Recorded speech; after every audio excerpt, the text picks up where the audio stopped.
Hello and welcome back to Dukascopy TV. You're joining me, Natalie MacDonald, here in our Geneva studio. Now, coming up next, we've got something a little bit different for you. I'm joined via Skype from their Zurich office, Dr. Thomas Stucki of St. Gala Kantonalbank. Thomas, thank you so much for joining us today. Thank you very much. You're welcome.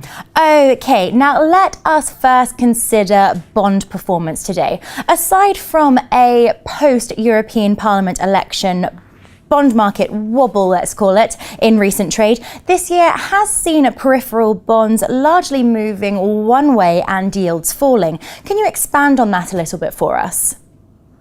Yeah, yields have fallen quite a lot this year. Bonds from Spain, Italy, and other countries. The expectations are increasingly coming up into the market that the ECB is going to produce some program to buy bonds. And in this case, they wouldn't buy German bonds, so they would probably buy bonds of countries with larger problems like Italy, Spain, or Greece or Portugal. So a lot of, let's say, fast money is now approaching these markets and is looking for the higher returns and hopefully further decreasing interest rates. Thomas, is bond market performance slightly at odds with what we're seeing in the real market economy, for example? The regions under consideration remain far from what we may consider as being at stable growth if we consider, for example, Spain's debt levels. No, you're correct.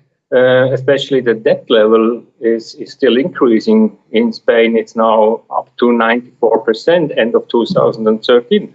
Of course, there are improving signs of the economy in these countries, let's say smaller budget deficit also. But as I said, the debt problem is not solved. But it's like always, your debt are not a problem as long as you find someone who is financing it. At the moment, a lot of people are looking for these bonds, and there is no problem with the debt in Spain at the moment. But that can change.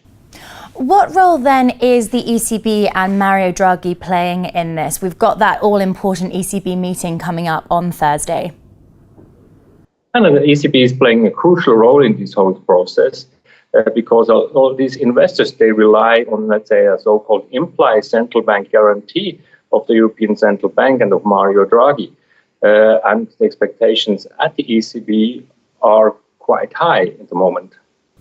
Should we be concerned, do you feel, of investors taking on an almost cyclical attitude to debt market risk as they continue to lust for that greater return? Or in your view, have the lessons of the financial crisis been learnt? I wouldn't say the lessons are forgotten. I mean, investors are building up quite a, let's say, larger risk in their portfolios at the moment. But compared to, let's say, the situation in the subprime market in the US, the investors know where the risks are. If you buy an Italian or a Spanish bond, you know that you have a credit risk of these countries. Perhaps you're underestimating it because of the ECB role.